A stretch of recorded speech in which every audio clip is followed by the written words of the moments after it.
So you know how we usually treat Murphy's Law, right? Oh, yeah. Like dropping your toast. Exactly. You drop the toast and it always lands butter side down. Or it starts raining the second you set up a picnic. Right. We just laugh it off. It's a punchline. But I've been reading through this stack of source materials on public safety leadership. Really fascinating stuff in there. Yeah, specifically we are focusing today on a deep dive into Chapter 7. It's called Leading When It Gets Messy. And in that world, Murphy's Law is definitely not a joke. No, not at all. It's basically the operational baseline. Yeah, the assumption is that things will go wrong. And usually at like 3 in the morning. Right.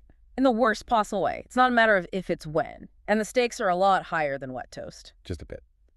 We are talking about hurricanes, active shooters, mass casualty events. The margin for error is effectively zero. And that actually brings us to the core hook of our deep dive today. We are looking at what happens when the plan falls apart, what kind of sources we have, and what the mission is here. It's a critical mission. We need to figure out why response systems break down even when there's a plan. Exactly. We're going to explore this really fascinating distinction the text makes between two types of scenes. Two scenes that exist in literally every emergency. You have the physical scene and you have the emotional scene. That concept completely changed how I look at disaster response, I have to say. Break it down for me then. The physical scene is pretty obvious. Correct. That's the kinetic The environment. fire trucks, the floodwaters. Yeah, the logistics, moving resources around, stopping the bleeding, clearing out debris. Public safety professionals spend, probably 99% of their career training for that physical scene. Right, they have binders and protocols. Exactly. Drills for moving stuff from point A to point B. But the text argues there is a ghost in the machine here. The emotional scene. Yeah. Because while the firefighters are dealing with the actual fire, the community is dealing with fear and anger and grief. Yeah. And just massive uncertainty. And here is the kicker. The community experiences the emergency emotionally first. Wow. Emotionally first. Long before a fire truck ever arrives, people feel the panic. So the thesis here for our deep dive is pretty bold. You can win the physical scene you can technically put the fire out or drain the flood. But if you lose the emotional scene, the whole response is considered a total failure. Absolutely. Because think about it, for you as a citizen, if you don't trust the leaders, you don't listen to them. Makes sense. If you don't listen, you don't evacuate. And if you don't evacuate, you die. The emotional scene drives the physical reality. It dictates what actually happens on the ground. Right. And the source material makes this really clear distinction. Management handles the physical. Leadership handles the emotional. Management versus leadership. Okay. And we have the ultimate case study to explore this breakdown, a moment where the physical and emotional scenes just completely decoupled and the whole system collapsed. August 29th, 2005. Hurricane Katrina. It's the watershed moment for modern emergency management. I think most of us remember the images. You know, the water over the rooftops in New Orleans. Right. The Superdome. But reading through this chapter, it wasn't just a weather event. Yeah. It was a massive systems failure. It was. And it started way before the rain even began to fall. The text identifies this specific failure in the planning phase called mirror imaging. Okay, this part blew my mind. Yeah. Because they had a plan. Oh, they had a massive plan. It wasn't like they just forgot to write one. Right. But mirror imaging is this cognitive trap.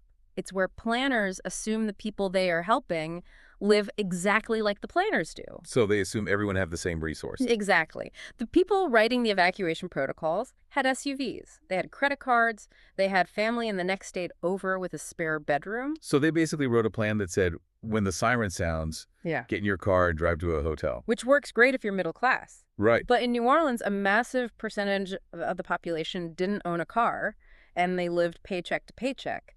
So the plan effectively just didn't exist for the most vulnerable people. The text calls it a planning failure. But reading it, it feels much deeper than that. It's like they didn't even bother to ask the right questions. They failed to ask the really uncomfortable question, which is who cannot evacuate on their own? Wow. Because they didn't ask that thousands of people were just left stranded. That's the first big lesson here.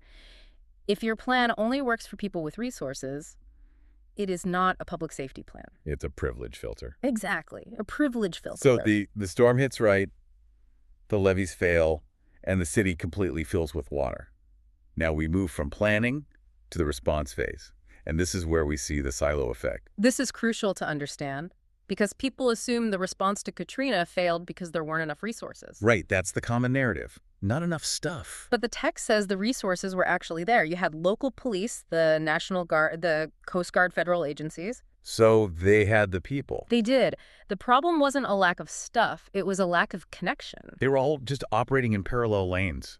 Exactly. You had these silos. The Coast Guard is out doing helicopter rescues, but they aren't talking to the police on the ground who are, trying to stop looting. So everyone is just protecting their own turf. Or they're waiting for their specific boss in their specific silo to give them permission to move. And meanwhile, while they wait, the emotional scene is absolutely spiraling. It's exploding. Because the people stuck on the rooftops, they don't care about jurisdiction. They don't care what patch is on your uniform. Right. They just see helicopters flying over them without stopping. They feel entirely abandoned. And once that narrative of abandonment sets in, once the trust is gone, the physical operation becomes an absolute nightmare. Because rumors start flying around. Exactly. Things like they're shooting at rescuers. Or they aren't coming for us. And when people actually believe those rumors, they stop complying with orders. They hide. They fight back. Right. And that is the core lesson. Communities experience emergencies emotionally first, logically second. I love that phrasing. You cannot logic someone out of a panic attack. You have to lead them out of it. Which brings us to the turnaround in Katrina. The moment the energy actually shifted. Enter Lieutenant General Russell Honore. Ragin' Cajun. Yeah, the president sends him in to take over the federal military response. And the way the text describes his arrival, he didn't come in with a spreadsheet. He came in with a vibe. He brought presence. Presence. And that's actually a technical term in leadership. Before he arrived, the leadership was all happening in bunkers, in conference rooms. Behind closed doors. Yeah, people were looking at maps, waiting for verified data before they made any decisions. Which feels safe, right? You don't want to make a mistake. In a boardroom, sure. But in a flood, waiting is a decision. And usually the wrong one. Exactly. Honore's approach was, I need to see it. He literally pulled the senior leaders out of the offices and forced them onto the streets. He wanted them to smell the water, to feel that emotional scene. Yes. And he had that famous directive that the text quotes right. Don't get stuck on stupid. It is maybe the best operational advice ever given. It sounds like a bumper sticker, but let's unpack it for the listener. What does stuck on stupid actually mean in the middle of a crisis? It means getting paralyzed by bureaucracy. It means waiting for a requisition form to clear 3 levels of command when you literally have thirsty people standing right in front of you. So prioritize action. His whole philosophy was, if you see a problem, fix it. Do not wait for permission to do the right thing. There is a crazy story in the chapter about him meeting the governor and the mayor.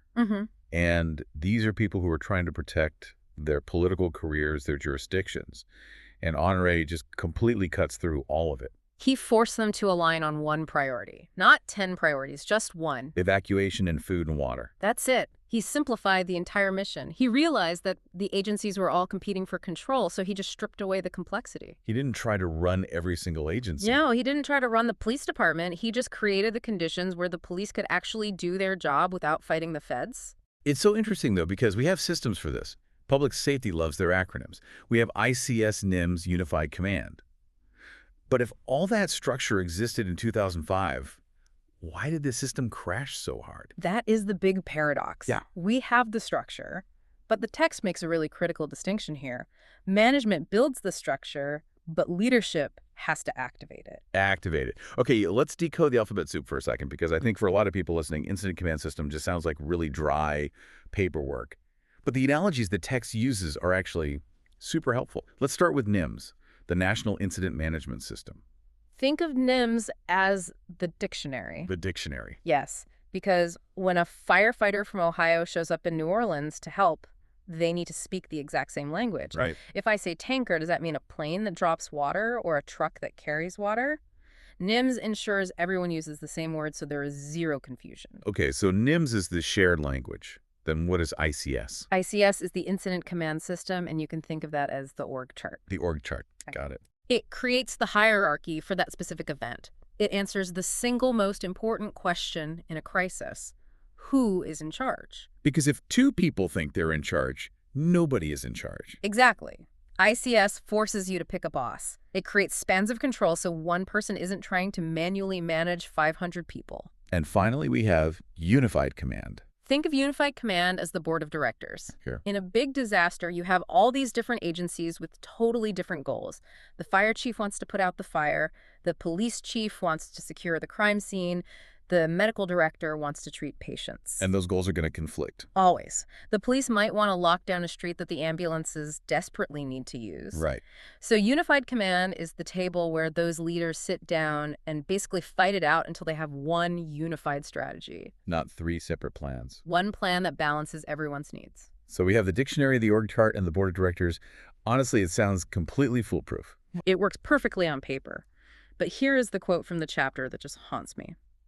Structure provides boundaries, but trust provides speed. Structure provides boundaries, but trust provides speed.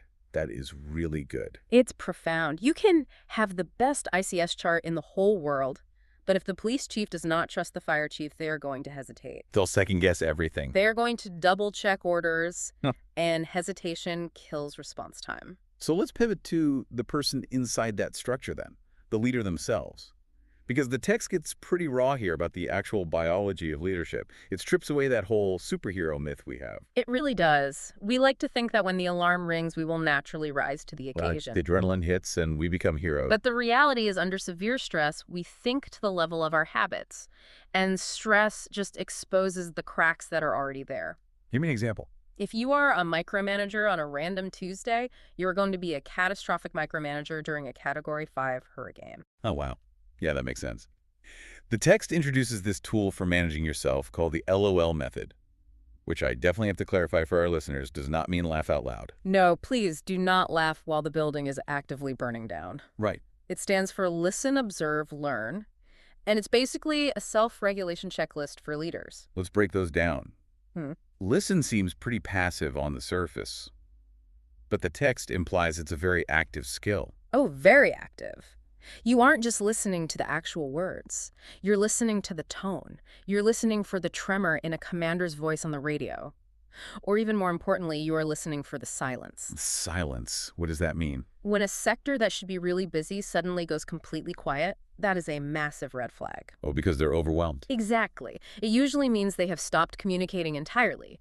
A good leader hears that silence and goes to investigate. And then, what about observe? That's looking at your people. Who has that 1,000-yard stare? Who is manic and running around way too fast? Who's hiding in the back of the command post trying to avoid eye contact? Right. And then learn is just adjusting your tactics based on all that observational data. But the part that really hit home for me was the focus on the leader's own physical body. The text basically outright says a hungry leader is a stupid leader. It comes down to biology. Your brain runs on glucose. Right. If you haven't eaten in 12 hours because you're trying to be the tough guy hero, your decision-making ability just completely nosedives. There's that picture they paint of a hostage negotiator crashing from low blood sugar. Yes. You are literally physically incapable of complex thought at that point. So this whole tough guy culture of I don't need sleep, I don't need to eat, it's actually dangerous. It's a huge liability. The text references Simon Sinek here. He says leaders aren't responsible for the results. They're responsible for the people who are responsible for the results. I love that quote. Your main job is to make sure your team is fed, rested, and clear-headed, and you cannot do that if you are passing out from dehydration yourself. You have to put your own oxygen mask on first. Precisely. I want to zoom back out to the community for a second. We talked about how the official system failed the people in Katrina. But the text contrasts that with a completely different scenario.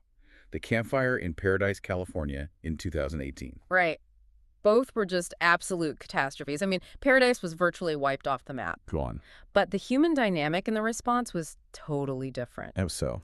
Well, in Katrina, the official system viewed the community almost as an obstacle, or just victims to be managed. Yeah. Faith-based groups and local nonprofits had food and water ready to go, but they were blocked by red tape because they weren't, quote-unquote, official. That is just infuriating. You literally have hungry people on one side, food on the other side, and a guy with a clipboard standing in the middle. Exactly.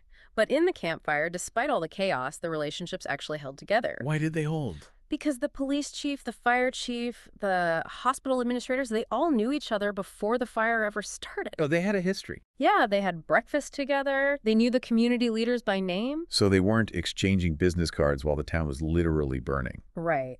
And that trust extends to the citizens, too. The text talks a lot about cultural competence. What's the difference there between Katrina and Paradise? In Katrina, you had immigrant families who didn't evacuate because the warnings were only broadcast in English, or they were being delivered by uniformed military officers they just inherently didn't trust. Right. In Paradise, there was way more equity in the trust bank ahead of time. So trust isn't just this warm, fuzzy feeling we strive for. The text is arguing it is a hard operational metric. It's a metric of speed. Yeah. Think about it. If you trust me and I tell you to get on the evacuation bus, you get on it immediately. Right, I just listen. But if you don't trust me, you hesitate. You ask questions. You wait. And hesitation requires a rescue later. Rescue risks the lives of first responders. So trust is what actually makes the operation efficient. This leads us really well into the final operational concept from the chapter, which is honestly maybe the most practical one for anyone listening. Staying in your lane versus the intersection. This is where things get really messy out in the field. Because we generally know the lanes, right? Like fire puts the wet stuff on the red stuff, police handle the bad guys, EMS fixes the broken bodies. Sure. On a normal Tuesday, everyone stays right in their neat little lane. But disasters do not happen in the lanes. They happen at the intersection. The intersection. The text uses a really chilling mass shooting scenario to illustrate this perfectly. Walk us through that scenario. Okay, so the call comes in, active shooter. Initially, that is 100% a law enforcement lane. Right. Their only priority is stop the threat. Fire and EMS are staging blocks away outside. They cannot enter a hot zone. Because you can't have paramedics getting shot. That just makes it worse. Exactly. But the millisecond the shooter is neutralized, the entire mission flips. It is no longer a police mission. It is instantly a medical rescue mission. But the police are still the ones inside the building with the victims. And this is exactly where the gap happens. If leadership doesn't narrate that shift, if they don't jump on the radio and scream the lane has changed, you get complete paralysis. Everyone just freezes. You have paramedics waiting outside thinking it's still unsafe while victims are bleeding out inside. And you have police officers inside standing around thinking their job is done when they should be grabbing stretchers and applying tourniquets. So leadership in that moment is entirely about managing that transition. It's about recognizing the shift in the environment and giving your people permission to switch gears immediately. And to do that successfully, you need authority. Authority. The text had a really specific definition for authority that I liked a lot. Because it wasn't just about rank or your title. No, not at all. Real authority in a crisis is defined as the ability to say yes. The ability to say yes. Say more about what that means practically. It means the ability to commit real resources without asking permission. If you are the incident commander on the scene, but you still have to call headquarters to ask if you can send a fire truck to the next block. You aren't leading. You are just a messenger with a radio. The middleman. And in a crisis, waiting for a middleman is a decision, usually a fatal one. Integrated leadership is about pushing that authority all the way down to the street level so people can say yes and move fast. Man, we have covered a lot of ground today, from the planning failures and mirror imaging of Katrina to the physical presence of General Honore, the alphabet soup of ICS and NIMS, and the whole biology of the LOL method. It's a dense chapter. It really is. So if a listener wants to take this deep dive and actually apply it to their life, even if they aren't a fire chief or a police commander, what is the ultimate toolkit here? I think it boils down to 3 core pillars. Presence, clarity, and relationships. Let's quickly recap those 3, starting with presence. Presence means you have to physically be there. You have to feel the emotional scene, not just read a sterile report about it. Do not lead from a bunker. Get out of the office. And the second one, clarity. Use the frameworks. Use ICS so everyone knows who is in charge. Define the mission clearly. Make sure every single person knows what winning looks like in this exact moment. Basically, don't get stuck on stupid. Don't get stuck on stupid. And the final pillar, relationships. You have to build them right now, today. You cannot surge trust in the middle of an emergency. If you want the community to listen to you when the levees break, you have to listen to them when the sun is shining. That actually brings us right to the closing thought from the text, which I found to be kind of terrifying, honestly, but also oddly liberating. You're talking about the paradox of control. Yeah. The idea that in a true disaster, you will completely lose control. It's the literal definition of the word. If you still have total control over the situation, it's not a disaster, it's just an inconvenience. But inconvenience, right? A disaster inherently means the system has been overwhelmed, control is gone. So the fundamental question for leaders isn't, how do I maintain control? No. The real question is, what holds us together when control inevitably fails? And the answer isn't the three-ring policy manual. It's the relationships. It's always the relationships. So the challenge I'd pose for you, the listener, is this.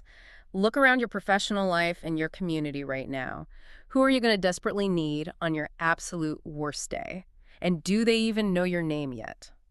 Geez, that is a heavy question to leave it on. But a completely necessary one. If you're waiting for the siren to go off to start building trust, you are already way too late. Absolutely. The time to build the team is before the game starts. Well, this has been a really intense deep dive, but such an important one. Thank you for walking us through the chaos and the structure of all this. Always a pleasure to break it down. And to you listening out there, take this to heart, stay safe, build those relationships now, and we will see you on the next deep dive.